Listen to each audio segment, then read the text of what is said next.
Hey guys, number one Marmaduke fan here. So I've been falling behind on my indie comic reviews. I've got a big pile of comics to review. Common America 3 is coming out, and I haven't reviewed Common America 2. I'm sorry, Bonus Thump. I'm sorry, Mark. So what that means is I've got to start reviewing these books a bit faster. So instead of doing an unboxing video and then a week later I forget about it and don't do the review, I'm going to do the unboxing video. There's more than one comic here, and then I'm immediately going to cut right into one of the reviews, and then the next review will come right after that. So let's see if I can get through the piles. So I have a clue what some of these might be. Oh, okay, hold on. I've already doxed my first name, so I don't care. Thank you for your support, Mr. and Mrs. Skinny Epstein didn't kill himself. I need to save that. That's a part of the art. Okay, very gently peel this back. Okay, I did it. What do we got? Otis Stein. All right. So it looks like a metal pin, gravestone press, a card with Otis Stein on it. So that's got to be the trading card.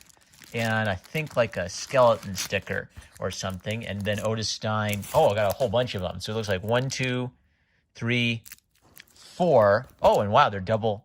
Wow, I got a whole bunch of Otis Stein books. Okay, so I'll be set to go for a while. So I think that this poster has something to do with Otis Stein too. I'm going to set you guys down because I want to be gentle while pulling this out. It looks like the poster got a tiny bit dinged in transmission. That's okay because I'm not really persnickety. Just a tiny bit on the corner. Okay, got it out. And make sure I don't dox my address. Oh, wow, okay. So it's kind of got this really cool, almost like a German woodcut kind of vibe with like really solid blacks and kind of trippy art. Oh, this has got to be Doug Garrett. Doug Garrett's right? No, okay, Doug's not the artist, but I think I recognize his character. BD, I do not know the artist of this. Okay, cool beans, cool beans. So this, I'm guessing, is this Deputy Rust's comic? Let's open it up. Oh, crud, I thought I got the tape. I try to pre-open these, right? So that you don't spend too long watching me struggle with tape. All right, I got it. Gently. Ah, what the heck, just rip it. Oh, there's a whole nother one. Okay, yep, this is Deputy Rust's, the king of tomboy memes, Unbreakable Iron Ranger. Whoa, okay. Custom ink did the shirt. Go. Nice. Okay, so it's got his character and kind of like gray. I like how that's gray and that's white to pop him forward. That's a good idea.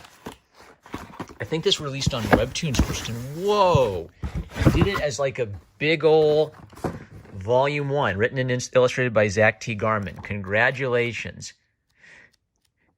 Interesting. Okay, I can't wait. So I will review this. I generally don't like solid black backgrounds because it feels a little dense, but he's got a very light and cartoony style, so I feel like it's still gonna work. So reviews will be coming. I think I will review. Which one do I want to review first? Eeny, meeny, miny, mo, catch a tiger by the toe. I'm gonna review UIR first. So with the magic of video editing, here is my review of Unbreakable Iron Ranger. Go.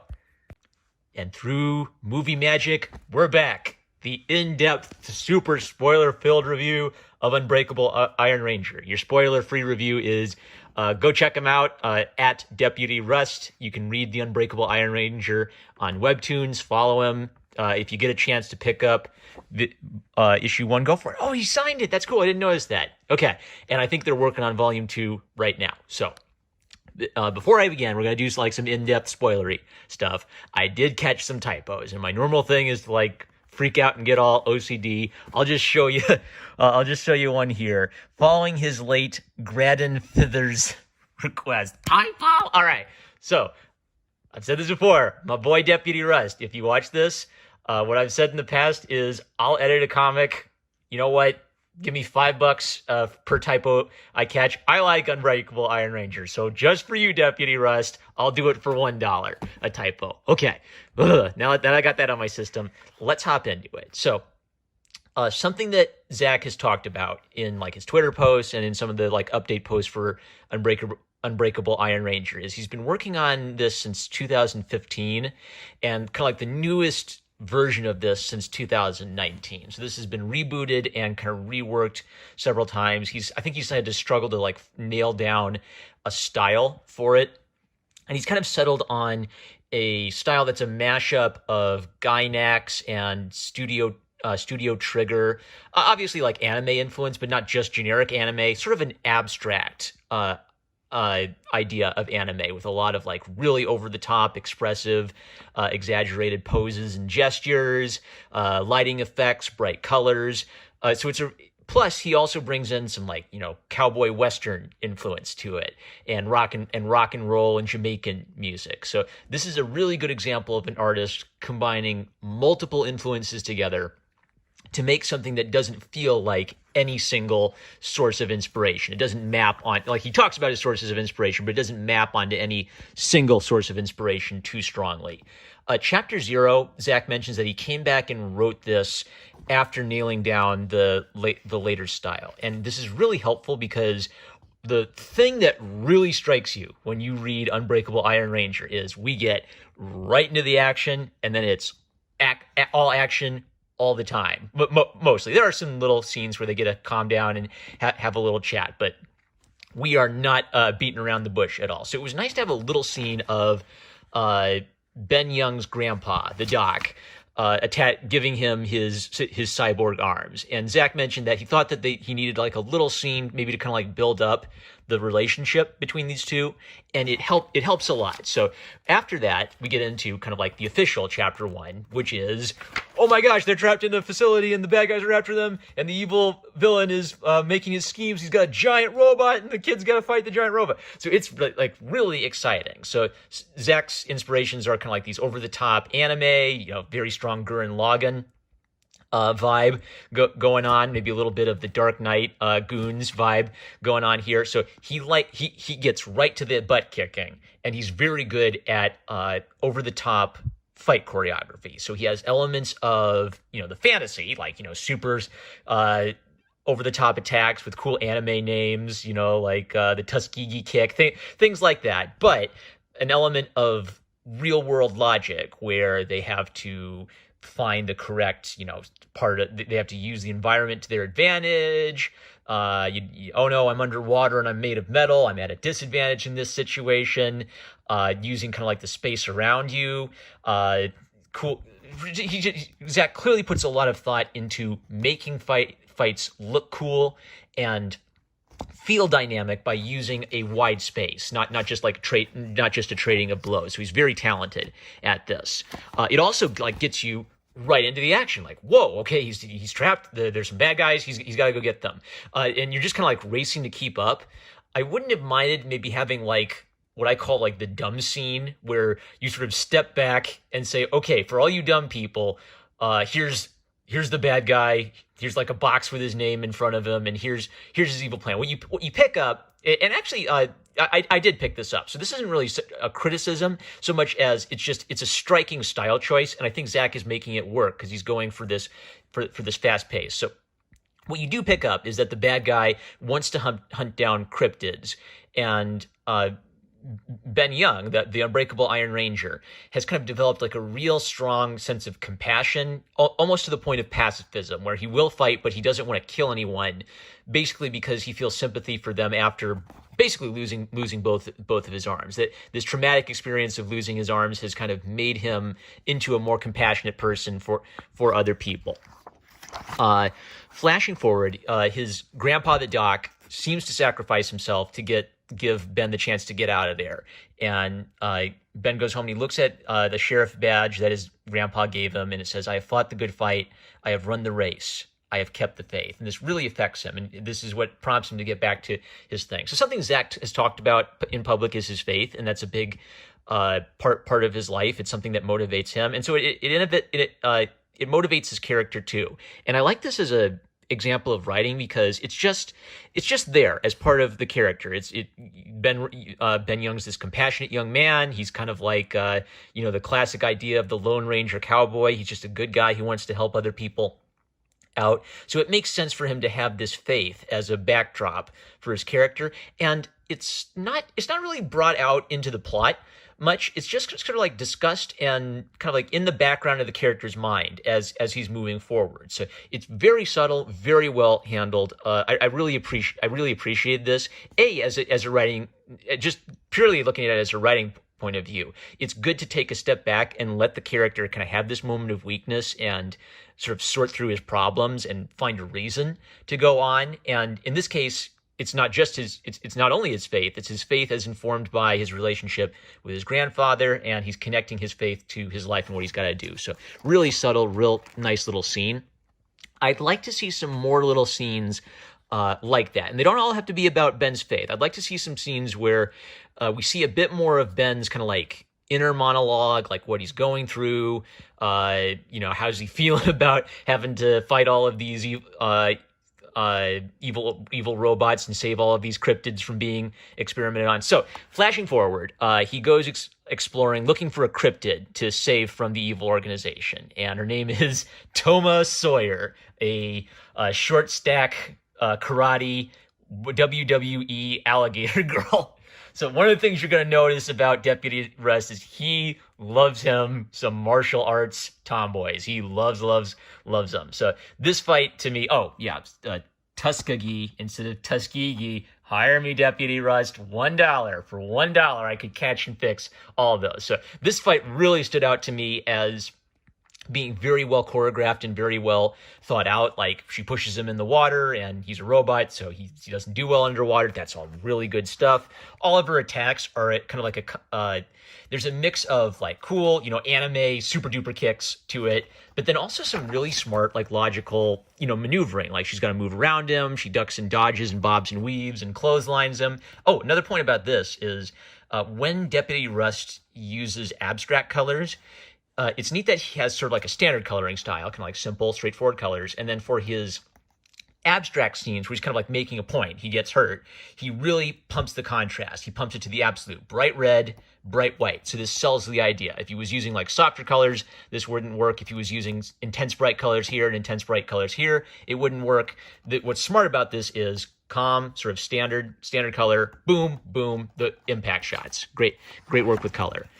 Flashing forward to this, so he meets the Purple Haze, who's this young Jamaican man who's trying to escape these Yakuza thoughts and bunny girls that are after him. And when the Purple Haze explains to Ben that the Yakuza are cryptids too, well, that means that the evil organization is going to target them. So even though they're Yakuza and they're gangsters, Ben feels sympathy for them, and he feels like he's got to go warn them that they're in trouble and somebody's coming after them. And this just kind of like, what? Like the Purple Haze just can't believe this. So what's neat about this is it strikes other characters how pacifistic and compassionate Ben is. He's very much kind of like the pure-hearted hero. And I appreciate that because I feel like sometimes you've seen enough of the rough, sinful anti-hero and you want a very pure-hearted and good person. So I can tell that Zach's trying to write a good-hearted, noble, kind of an ideal sort of role model, young male hero,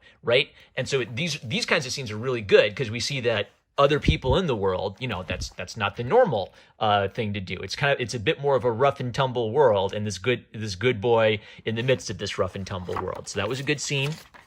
Jumping forward, spoiler. The Doc is alive. He's alive. Hooray! Oh, but Ben doesn't know that yet. So Dr. Styx, the evil Dr. Styx, watches from afar as a battle takes place between Ben and Barry the Barracuda. Now, what was neat about this scene is Barry the Barracuda has a moral philosophy in contrast to Ben's. So Barry the Barracuda sees himself as an apex predator. If a couple, blue-collar, innocent dudes walk into his sewer, he'll kill him or rip him up because he doesn't care. They're just little things compared to him. I'm the top of the food chain. While I rise up, you'll forever be under my heel. That'd be an Australian accent. There's also a really good writing-wise. There's a really good sense of each character having their own voice. So there are a lot of Southernisms, but some characters are a bit more Bayou. Some characters are a little bit more Alabaman. Some characters are a little.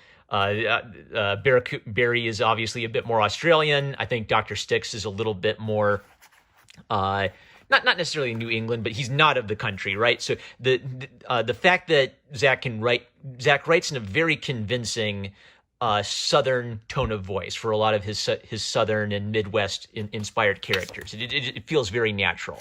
Okay, I marked this as kind of like a constructive criticism. So this was a scene where I felt like there was some visual conveyance or something missing. So Dr. Sticks is watching the fight and kind of like eagerly hatching his schemes, and then wham, Ben gets knocked aside by, what's his name? Ironside? Yeah, the giant robot knocks Ben aside, right? So the thing is, I wasn't sure where the robot was at first. Is the robot in the room with the evil guy watching this, or is the robot in the room with Ben and Barry the Barracuda?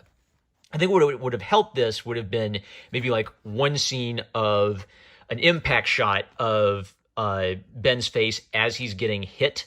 So we know, oh, something hit him, and it's not Barry the Barracuda, because Barry the Barracuda is under there. We see kind of like the foot and the impact cloud. That one little issue, basically, I had to come back and reread this and say, oh, okay, the robot is the one who hit him.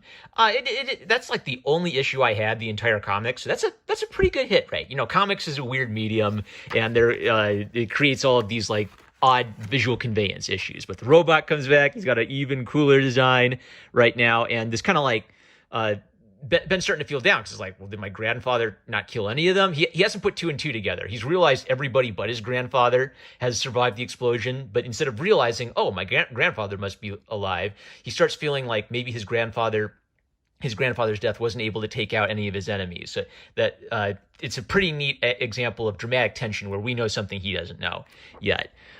Flashing forward, Ben continues his journey looking for cryptids to save, and he runs into Frankie. Now, what's neat about this is, again, Deputy Rust, Zach, he loves him some tomboy waifus, right? But this is a different type of tomboy waifu. Toma Sawyer was a short stack alligator girl, karate girl. Frankie is like a Bigfoot, big 6 foot something tall Amazon woman, but with a Dolly Parton personality. And she's not a cryptid. Spoiler. She's a cyborg too and a mechanic. All right. So, what's neat is there's variety. So there's this theme that Zach loves him some tomboy girls, right? But not every single one is a copy paste of the other. There's enough variety to them that they're all easily distinguishable, both in their visual design, in how they talk, and in their mannerisms and general personality. So, I marked this because here's just another really good example of color being used for an abstract purpose. So, the mechanic girl does something useful. She gives him like a new power-up that he immediately uses in his fight with the giant boar monster. We get like this great purple and green contrast. So purple and green are, let me think, they are both complex. Okay, so purple is the opposite of yellow and green is the opposite of red. So purple and green are not opposite each other on the color wheel, but because they're both secondary colors, they still work really well they still work really well together. And the main point is this pops from everything else. Normal color, bright green, we know that this is like a special super duper attack. So that was neat. And it leaves off with basically the whole crew we've met so far deciding they've got to work together to help out cryptids and protect them from the evil organization. So far Ben's been kind of like a solo guy for the most part, meeting new friends. Now it's going to be more of a team sport in the future, it looks like. And we get a neat little hook at the end that there might be somebody who is a friend of Frankie who may be investigating cyborgs for some reason. So is poor Ben in danger? We do not know. Okay. I marked this because Zach gets a chance to talk about his inspirations, and it's really clever. I think what did he say? He says he takes a little bit of musical inspiration. Yeah, each character is based off certain music, a classic horror monster or character, and a Wild West trope. So for the Unbreakable Iron Ranger, you've got like the Lone Ranger, you've got Marty Robbins' Big Iron, you've got some of these I don't even know. Ash Williams, Cyborg 009, so manga, Vash the Stampede, more manga inspiration. His name comes from Neil Young and Jonathan Young. Lots of different things. And things that Zach likes all come together into a character that doesn't feel like any one of these things. So, when I look at him, I look at that and I say, oh, Vash the Stampede? Yeah, I kind of get that vibe. Vash the Stampede is sort of pacifist. Ben Young's sort of a pacifist. Yeah, I get that connection. But then he has all of these other things that make him feel like his own character. He's not a Vash the Stampede clone. So really good way of approaching character design. He talks a lot about redesigning and revamping things over the years, and even shows some of his old pages. That's like his old 2015 style, and he's grown immensely. And then I'm just going to show off all the fan art, because I love it when an artist features fan art. The Loving Fool SFW, so safe for work. We've got Crash Boy at Crash_man with some kind of nice, almost like scratchboard style mixed in. Carl Toon at Carl's Amateur Hour, the friend of the channel. I knew he would like this. I feel like Carl Toon and Deputy Rust have some similar, I don't know, unique East meets West love in both of their style. Midnight Reaper, the Midnight Rhea 2.